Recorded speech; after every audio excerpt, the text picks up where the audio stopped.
Selamat datang kembali. Kita langsung masuk ke pembahasan hari ini ya. Ya. Sumbernya dari satu bab yang menarik banget nih di buku Inside the Minds Leading Consultants. Fokus kita kali ini ke tulisannya Bradley M. Smith. Dulu dia Chairman Milliman USA. Judul babnya aja udah bikin penasaran. Memberi klien lebih dari yang mereka harapkan. Jadi misi kita sekarang ini mau coba gali inti pemikiran Smith soal apa sih yang bikin konsultan itu benar-benar berharga. Terutama soal konsep melampaui ekspektasi. Kayaknya ini relevan banget, nggak cuma buat yang di dunia konsultasi, tapi ya buat siapa aja yang mau bangun hubungan kuat. Studi ya? Siap kita bedah? Tentu. Sumber ini bagus banget karena ini kan perspektif langsung dari pimpinan di industri ya, bukan teori doang. Ini refleksi pengalaman nyata kita tentang apa sih yang klien cari dan gimana caranya konsultan bisa kasih dampak yang yang awet gitu.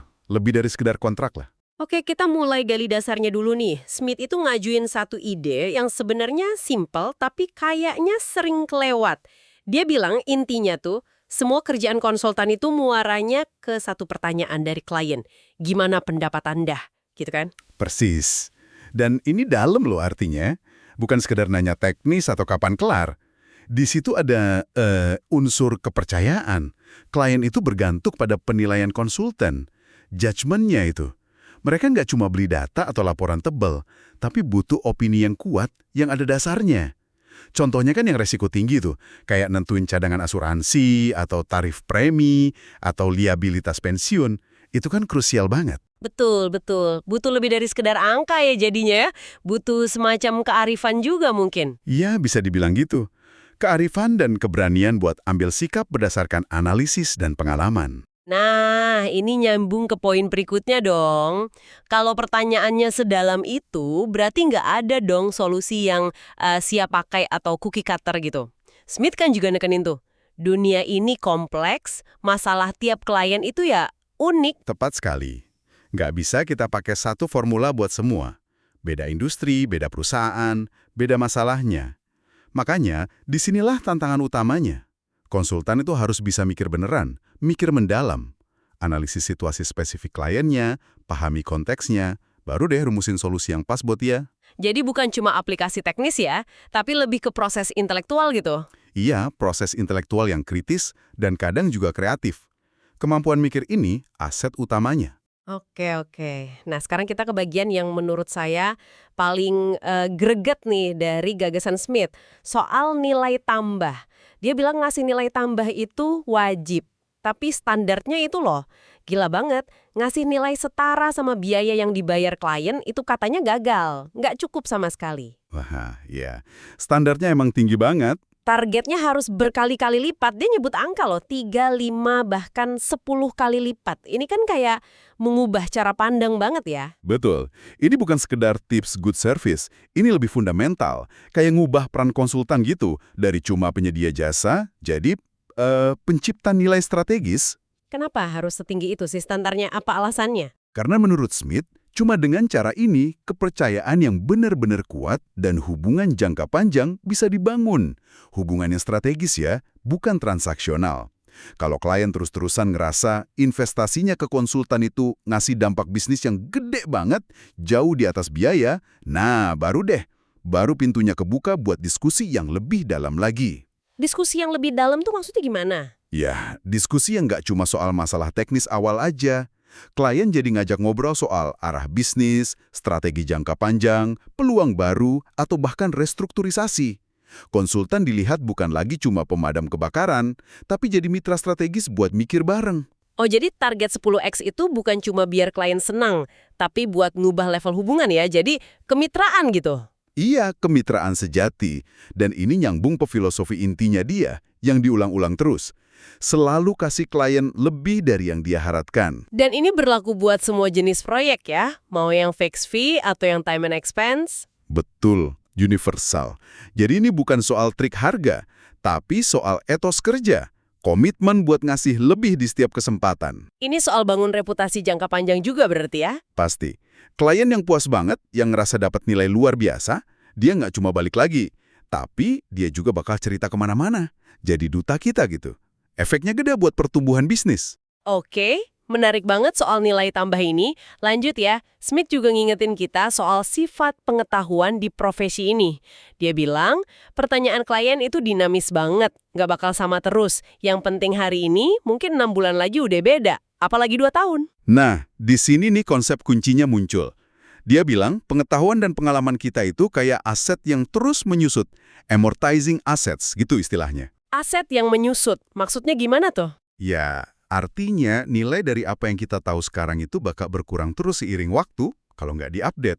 Kayak mesin pabrik lah, nilainya turun tiap tahun. Modal intelektual kita juga gitu kalau didiemin aja. Wah, ini dalam sih implikasinya. Berarti belajar terus itu bukan pilihan ya, tapi keharusan mutlak. Betul. Investasi terus-menerus buat belajar, cari ilmu baru, ikutin tren industri, pahami teknologi baru itu wajib hukumnya.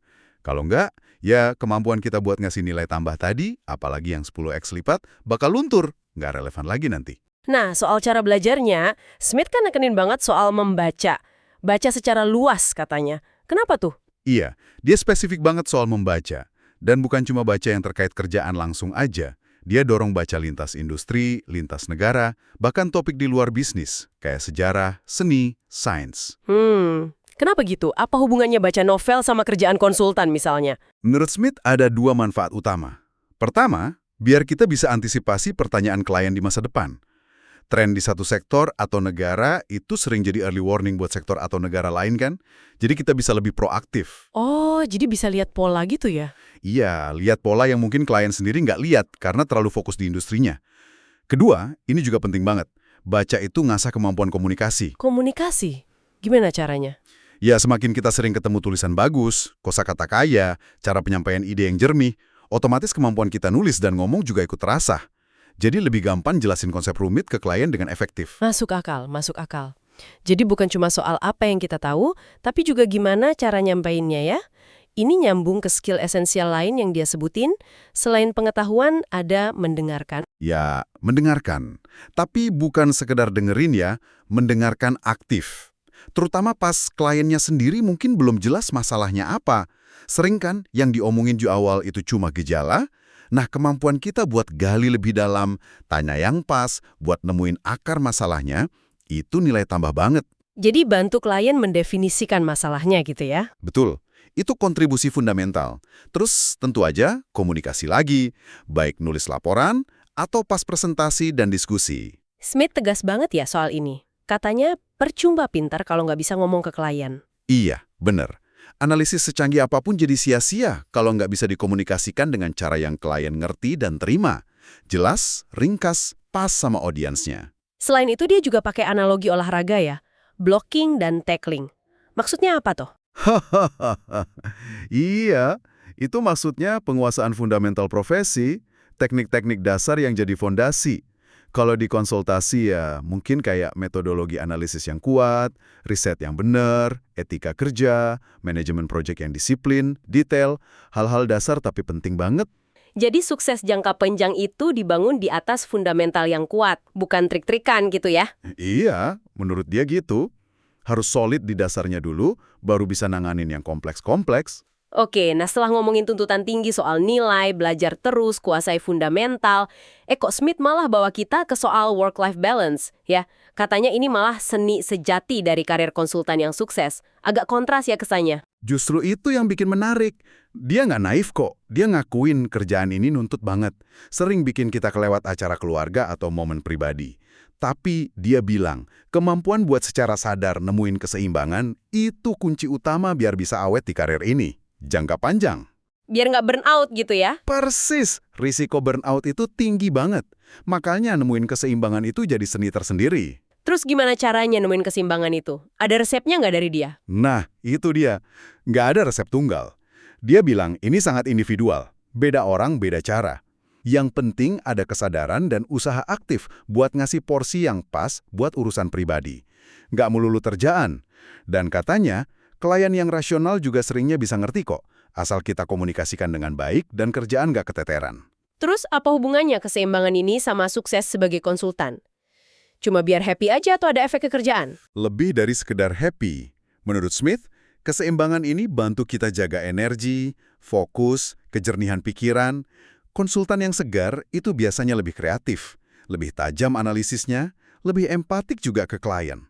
Jadi anehnya, ngasih waktu buat diri sendiri, itu malah bisa ningkatin kualitas kerjaan. Bekerja lebih cerdas dan berkelanjutan ya, bukan cuma lebih keras. Tepat, itu intinya. Oke, terakhir nih, Smith kan cerita sedikit soal firmanya, Milliman USA, soal struktur dan budayanya. Iya, dia cerita, strukturnya yang banyak pusat laba independen, meritokrasi kuat, budaya kewirausahaan, itu cenderung narik orang tipe tertentu. Yang ambisius, agak agresif mungkin ya. Ada juga nasihat menarik yang dia dapat soal cara mandang firma tempat kerja. Alat ini ya buat dipakai buat ngasih nilai ke klien, buat capai tujuan kita juga. Tapi kayak alat bagus lainnya, ya harus dirawat. Dijaga biar tetap tajam. Dan idealnya, kita tinggalin dalam kondisi lebih baik dari pas kita datang. Wah, ini cara pandang yang beda ya soal loyalitas. Jadi ada rasa ikut memiliki dan tanggung jawab buat ngerawat alat ini bareng-bareng. Betul. Numbuhin rasa kepemilikan dan komitmen jangka panjang. Bukan cuma numpang kerja. Baiklah, udah banyak banget nih yang kita gali dari pemikiran Bradley M. Smith. Kalau dirangkum, apa aja nih intisari utamanya? Saya coba ya. Pertama, konsultasi itu intinya soal ngasih penilaian terpercaya atas pertanyaan, gimana pendapat Anda? Kedua, nilainya harus jauh di atas biaya, targetnya 3x, 5x, bahkan 10x. Ketiga, pengetahuan itu aset menyusut, jadi harus belajar terus dan baca luas. Keempat, kuasai fundamental, komunikasi, dan mendengarkan. Kelima, work-life balance itu bukan bonus, tapi seni buat bertahan jangka panjang. Dan semua itu intinya satu, selalu kasih klien lebih dari yang diharapkan. Ada tambahan? Udah lengkap banget itu rangkumannya, dan mungkin ini bisa jadi bahan renungkan ya buat kita semua yang dengerin. Gimana sih prinsip memberi lebih dari yang diharapkan ini bisa kita terapin di konteks kita masing-masing? Nggak harus ke klien formal kan? Bisa ke kolega, ke tim, bahkan mungkin ke keluarga atau teman. Nilai apa sih yang bisa kita buka kalau kita benar-benar berusaha ngerti kebutuhan atau pertanyaan tak terucapkan orang lain? Ini udah bukan cuma soal bisnis lagi ya jadinya, tapi mungkin soal cara bangun hubungan yang lebih dalam dan ngasih dampak positif. Sesuatu buat kita pikirin lebih lanjut deh.